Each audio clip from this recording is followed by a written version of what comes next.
couple days ago, I noticed a noise coming from my car, and today I just realized I can activate that sound.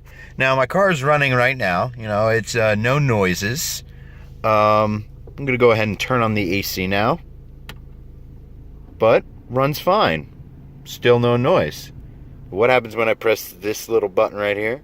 You know, that circulates the air in the car? Watch what happens.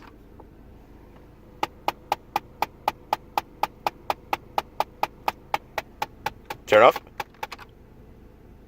Turn on.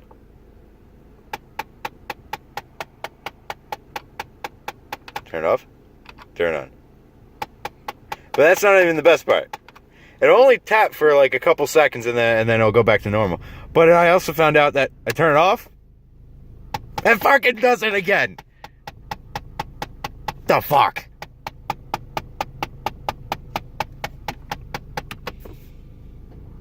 Turn off as soon as I turn on the AC. As soon as I turn it off. There it goes.